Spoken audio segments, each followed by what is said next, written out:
Bienvenue si vous nous rejoignez sur CNews. Il est tout juste 14h30 et vous le savez, l'actualité est largement consacrée à ce coup de tonnerre intervenu il y a quelques minutes. Zinedine Zidane quitte le Real Madrid. L'entraîneur français, qu'on doit donc désormais appeler ex-entraîneur français, l'a annoncé en conférence de presse en présence du président Florentino Pérez. On va écouter un extrait de cette conférence de presse où il annonce justement les raisons de son départ. On écoute Zinedine Zidane. J'ai pris la décision de ne pas suivre en tant qu'entraîneur du Real Madrid pour l'année prochaine. Je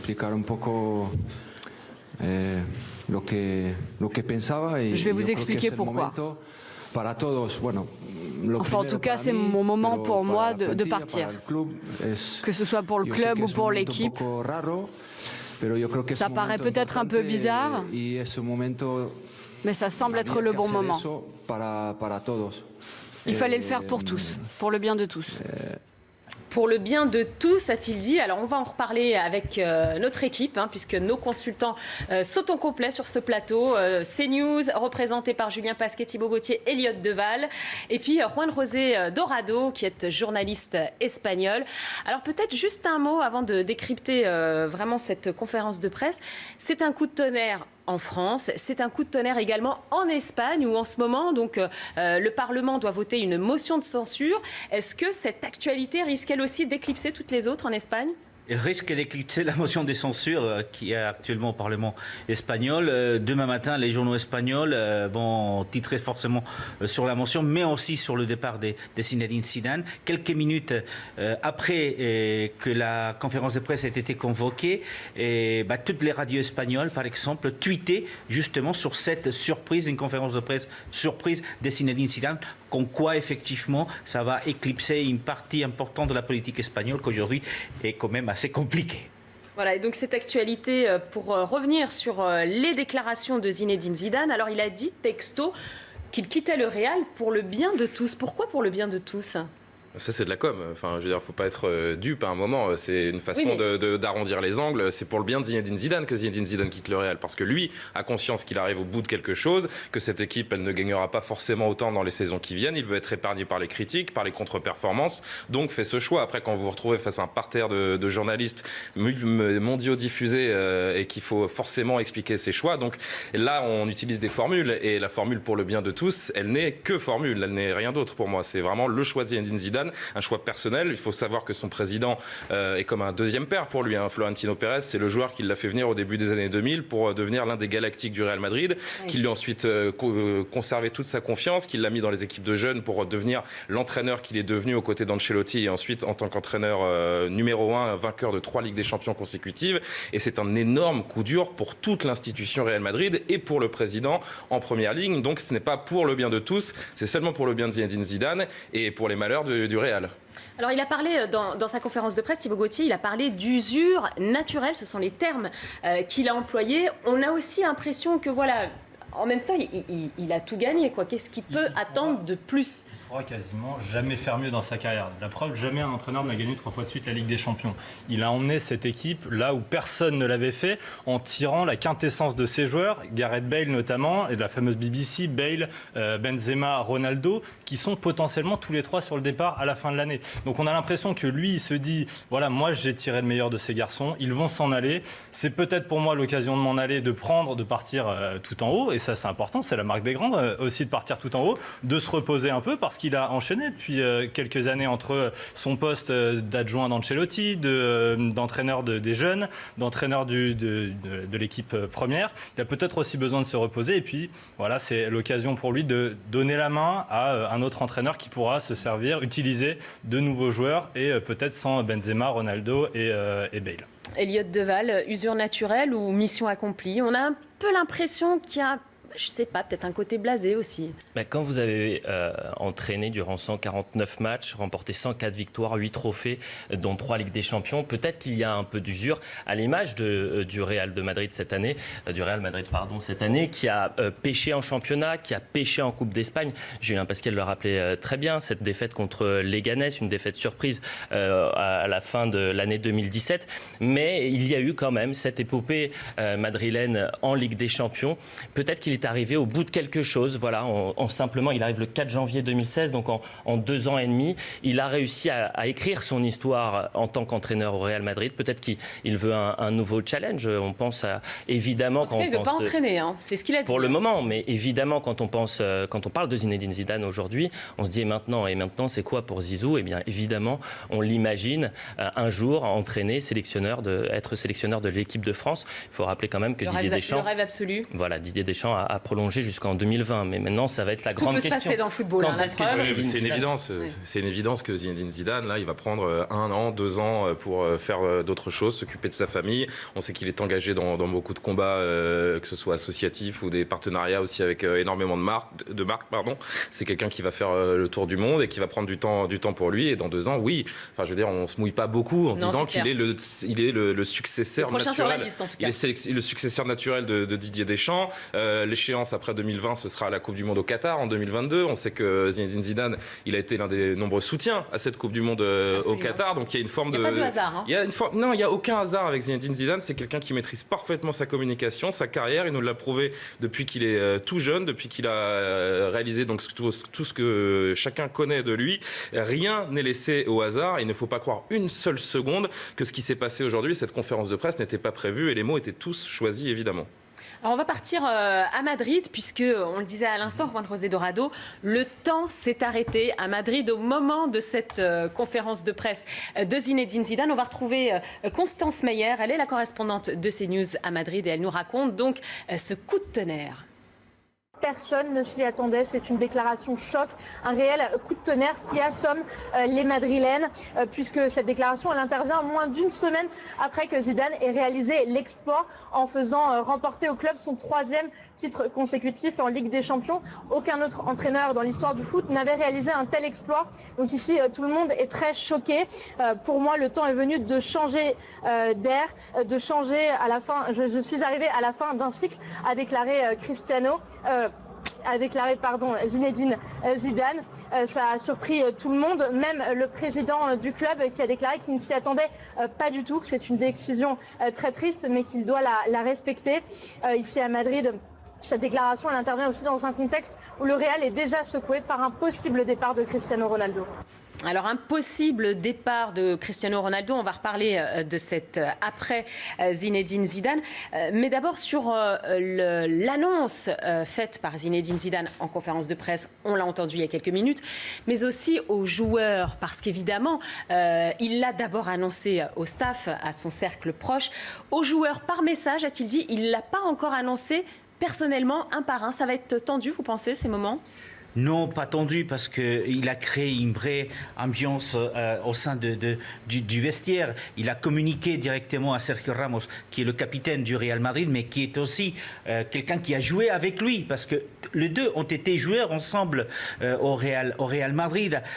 Par la suite, effectivement, ça a été annoncé aux autres joueurs par message, par texto.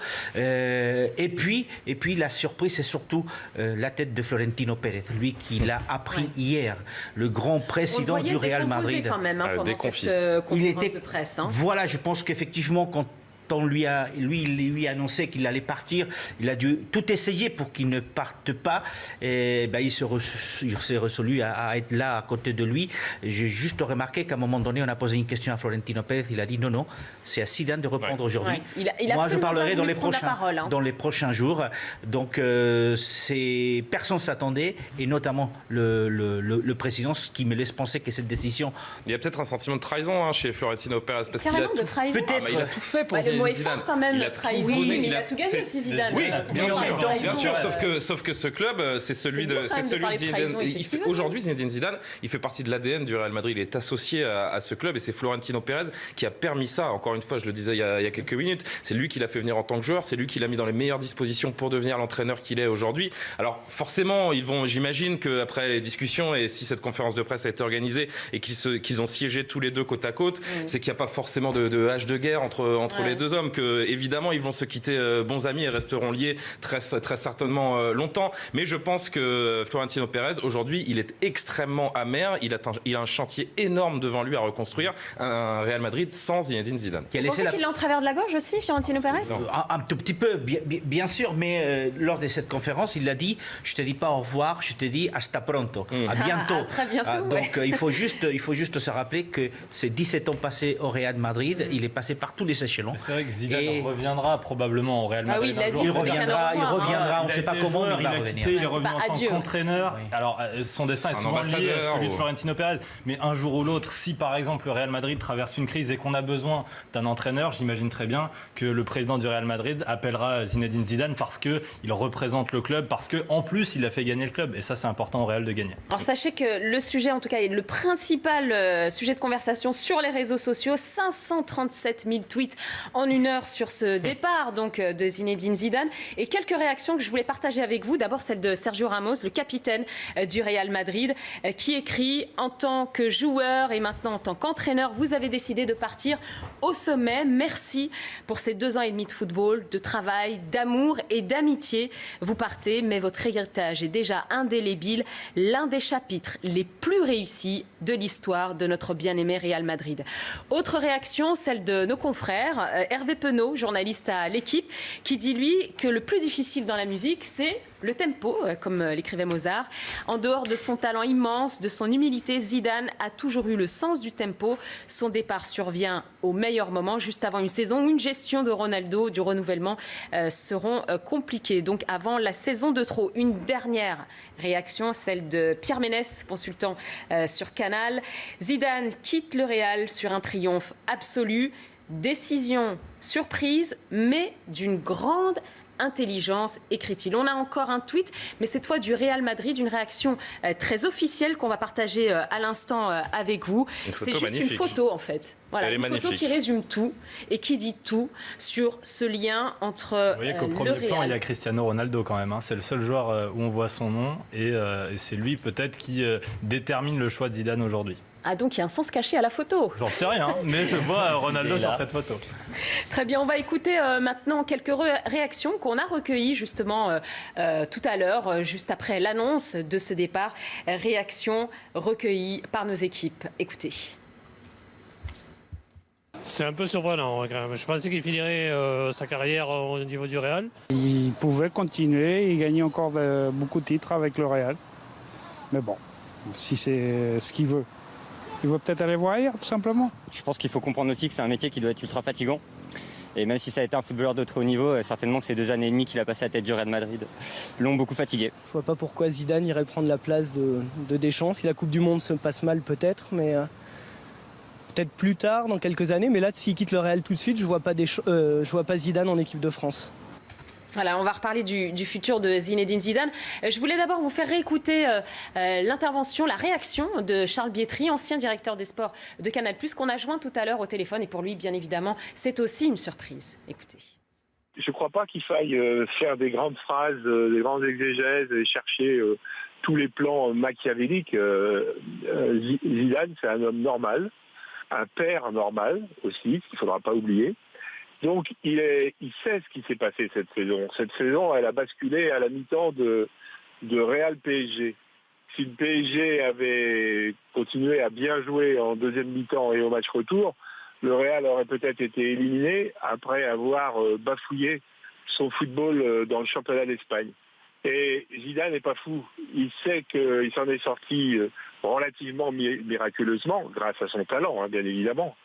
Et que ça passe pas toujours par la fenêtre. Et que la 4e saison, le 4e titre européen, surtout que des équipes vont encore se renforcer, aurait été très difficile. Et lui, il n'aime pas la défaite. Il n'a pas envie, donc il est malin, il dit j'ai tout gagné. Il dit dans l'équipe ce matin, je suis le plus grand de l'histoire du football français, quelque chose comme ça. Eh bien je vais le rester. Et j'ajouterai une deuxième raison à laquelle on ne pense pas. Il y a son fils qui arrive dans le haut du niveau du Real Madrid. C'est très difficile de cohabiter avec un fils en étant entraîneur. Et il pense à son fils, il adore son fils. Et peut-être qu'il pense que ça aurait posé un problème à son fils qu'il soit toujours l'entraîneur du Real. Et lui, avec le cœur qu'il a, il est capable d'avoir pris sa décision juste pour ça. Et donc de s'effacer au profit de son fils et de sa vie privée finalement. Alors il a quand même dit, Charles Biétry, que l'équipe avait besoin d'un changement, qu'elle avait besoin d'un nouveau discours, de nouvelles méthodes. Ce n'est qu'un au revoir, a-t-il quand même glissé. Ça peut être quoi maintenant la suite pour Zinedine Zidane, d'après vous? D'après moi, j'en sais rien. Il ne faut pas oublier qu'il est quand même très proche du Qatar, je ne sais plus quel est son contrat cette année, mais ambassadeur de la Coupe du Monde pour le Qatar. Je pense que c'est quelque chose qui peut continuer ou reprendre s'il avait coupé le contrat, je ne sais pas. Autrement, ce sera rien pendant un moment. Et il va évidemment pas aller entraîner une autre équipe, même si la Juventus de Turin est quelque chose qui pourrait le séduire. Maintenant, il va vivre une vie, à mon avis, de retraité, à 45 ans, de retraité, et il va s'apercevoir dans un an qu'on peut pas être retraité. Retraité, c'est une mort, quand on a vécu une vie comme Zidane. Et donc, il reprendra une activité. Alors évidemment, on va tout de suite dire sélectionneur de l'équipe de France, qui ne va pas arranger Didier Deschamps d'entendre ça tous les 2 jours.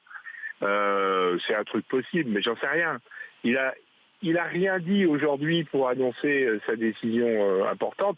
On n'a rien deviné. On ne va pas deviner non plus ce que sera la suite. Il est comme ça, Zidane. Un dernier mot, Charles Biétry, peut-être sur la personnalité de Zinedine Zidane, parce que on l'a vu, il a vraiment pris tout le monde de court, et en même temps, on a l'impression que c'est quand même quelqu'un qui fait jamais rien comme les autres. Hein. Il ne jouait pas comme les autres, déjà. Ensuite, il est devenu entraîneur avec un parcours qui n'est absolument pas celui des autres. Il a gagné une finale de Coupe du Monde, ce que les autres ne font pas. Il a perdu une finale de Coupe du Monde, les autres ne le font plus, de sa faute. Donc c'est un personnage, effectivement, assez difficile à décrypter. Donc la suite de sa vie, moi je suis pas capable de la décrypter. Voilà, donc c'était Charles Biétry tout à l'heure en direct sur notre antenne.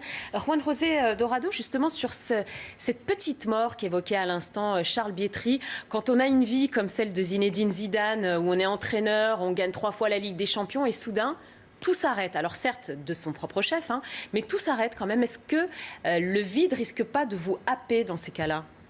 Je ne le pose pas pour Zinedine Zidane, tout simplement parce que même si la décision a été prise il n'y a pas très longtemps, quand il parlait d'usure, c'est une réalité. C'est très dur d'entraîner une équipe comme le Real Madrid. Il l'a dit, quand vous entraînez le Real Madrid, c'est comme si vous passiez 3 années à entraîner une autre équipe. Le stress et la pression est énorme, 24 heures sur 24, notamment quand on a son enfant dans l'équipe, quand on a sa famille qui habite depuis 17 ans Madrid. Mais au-delà de ça, il faut juste rappeler que d'autres entraîneurs, ce qui se passe aujourd'hui avec Zidane, on l'a vécu il y a quelques années.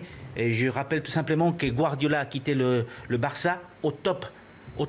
Et il est parti une année. C'est la marque des grands. Voilà, il est parti une année et juste s'est ressourcé. Derrière lui, il y a eu Luis Enrique aussi, qui a pratiquement tout gagné pendant les 3 années au Barça. Et il est parti une année justement se ressourcer. Je crois qu'il a raison de le faire aujourd'hui. Charles Biétry l'a signalé. Il est ambassadeur pour la Coupe du Monde 2022. Donc forcément, il va avoir du boulot, mais ça va lui permettre aussi de se reposer et de voir venir un peu. Il y a l'équipe de France, mais il n'y a pas que l'équipe de France, il y a beaucoup de clubs qui vont certainement sonner à la porte de Zinedine Zidane dans les prochains mois. Mais en tout cas, cette usure dont parlait Zinedine Zidane le conduit à tout arrêter. C'est ce qu'il a dit texto. Je ne vais pas entraîner pour l'instant, je ne cherche pas d'autres équipes. Il a besoin de faire un break total, Thibaut Gauthier ? Je ne sais pas s'il a besoin de faire un break total. C'est vrai qu'il a beaucoup gagné, beaucoup de titres, beaucoup d'argent également. Donc il n'a pas besoin de ça. Déjà, en tout cas, Zidane. Et puis, c'est vrai que c'est assez étonnant d'imaginer que Zinedine Zidane puisse tout arrêter d'un coup. Oui, peut-être il va arrêter 1 an. Mais d'ici l'année prochaine, d'ici les 2 ans à venir, on imagine largement qu'un club comme le Paris Saint-Germain peut vouloir Zinedine Zidane comme entraîneur. Un Marseillais. Mais c'est les Marseillais. Mais c'est vrai, Manchester City voudrait un entraîneur comme Zidane parce qu'il représente plus que ce rôle d'entraîneur. Il est l'emblème du football des années 2000. Et voilà, donc Zidane qui arrête, je pense que c'est c'est pas sur du long terme, c'est sur du très court terme. Et puis pour l'équipe de France, c'est une utopie pour l'instant parce que Zidane est là jusqu'en 2020 et avant l'équipe de Deschamps est là jusqu'en 2020 et avant l'équipe de France, il y aura sûrement d'autres clubs qui s'intéresseront à Zidane. Non, mais on a tendance à oublier que Zidane l'a déjà fait, c'est-à-dire prendre sa retraite internationale avec l'équipe de France en 2004. Il le prend, je crois, en août 2004. Un an plus tard, il revient en équipe de France à une période où les Bleus étaient en crise. Il y avait cette double confrontation en septembre après contre l'Irlande. Et donc, il revient en équipe de France et on se souvient de cette histoire. Les Bleus foncent vers la finale de la Coupe du Monde. Et la triste fin de Zinedine Zidane. Donc, Charles Bietri, il le dit très bien. C'est peut-être un peu dur de dire c'est une petite mort que de prendre sa retraite. C'est pas une retraite qu'il prend, il s'arrête avec. Voilà, il fait un break, il s'arrête avec le Real Madrid, mais ça ne veut pas dire qu'il n'entraînera plus, bien au contraire. Mais du coup, Juan José Dorado, est-ce que c'est pas partir pour mieux revenir ? Certainement. Il l'a fait en 2006 quand il a arrêté le Real Madrid. Il avait encore une année de contrat avec le Real Madrid. Il a décidé d'arrêter. Il a encore une année de contrat avec le Real Madrid. Donc, pour des questions juridiques, il est certain qu'il ne va pas aller entraîner quelqu'un d'autre parce qu'il a encore une année de contrat. Ce qui prouve que ce n'est pas une question d'argent, effectivement, c'est ni une question de projet, c'est tout simplement le besoin, certainement, de se ressourcer parce que les 17 ans passés au Real Madrid ont été durs et compliqués et notamment ce mois de janvier, il a dit en conférence de presse, j'ai vécu des moments magnifiques ici, mais je n'oublie pas non plus les très mauvais moments qu'on a vécus. Il fait ses références au mois de janvier à cette défaite en Coupe du Roi où à un moment donné, on a voulu le mettre dehors et heureusement c'est le PSG qui l'a sauvé. Il a constamment été remis en question depuis qu'il est entraîneur parce qu'il y a beaucoup de mauvaises langues dans le monde du football qui dit le Real de Zidane gagne parce que c'est de toute façon la meilleure équipe du monde. Vous pourriez mettre n'importe quel entraîneur et il aurait les mêmes résultats parce que vous avez les meilleurs joueurs sur la pelouse. Depuis 2 ans et demi, il est aussi dans ce cheminement où il doit constamment prouver qu'il est à la hauteur, que ce n'est pas juste parce qu'il a les meilleurs joueurs et qu'il s'appelle Zinedine Zidane que ça gagne. C'est le quotidien d'un champion, mais ça peut être lassant aussi au bout d'un moment parce que c'est le quotidien d'un entraîneur tout court, un entraîneur professionnel. Il a la pression tous les jours, il dort mal, il a la pression de son président, des supporters. Là, on parle du même métier, sauf que c'est dans le plus grand club du monde. Donc imaginez forcément la pression au quotidien. Il y a nécessairement à un moment une forme de lassitude, de fatigue nerveuse. Il l'a connu en janvier, peut-être un point encore plus fort avec ses mauvais résultats en championnat et en coupe, mais quoi qu'il arrive, il a toujours été critiqué d'une certaine manière par des gens qui disaient Zinedine Zidane ou n'importe quel autre pourrait réussir ce genre de résultats avec une équipe qui est juste la meilleure du monde sur le papier aussi. Et puis... Alors on va réécouter Zinedine Zidane justement lors de cette conférence de presse où il s'exprimait en français sur son départ et les raisons de son départ. Écoutez. Ce que je pense, c'est que cette équipe doit continuer à gagner. Cette équipe a besoin d'un champion et après 3 ans, l'équipe a besoin de renouveau, d'un nouveau discours. Une autre méthodologie de travail. C'est pour ça que j'ai pris cette décision. Aujourd'hui, pour moi, pour tous, il faut changer. C'est pour ça que j'ai pris cette décision, que je ne vais pas continuer la saison prochaine. Voilà, donc la décision annoncée à l'instant il y a quelques minutes plutôt par Zinedine Zidane, donc de quitter le Real Madrid, c'est l'actualité principale de cet après-midi. On y revient bien évidemment avec nos invités dans quelques minutes et Jacques Vendroux qui va nous rejoindre sur ce plateau. À tout de suite sur CNews.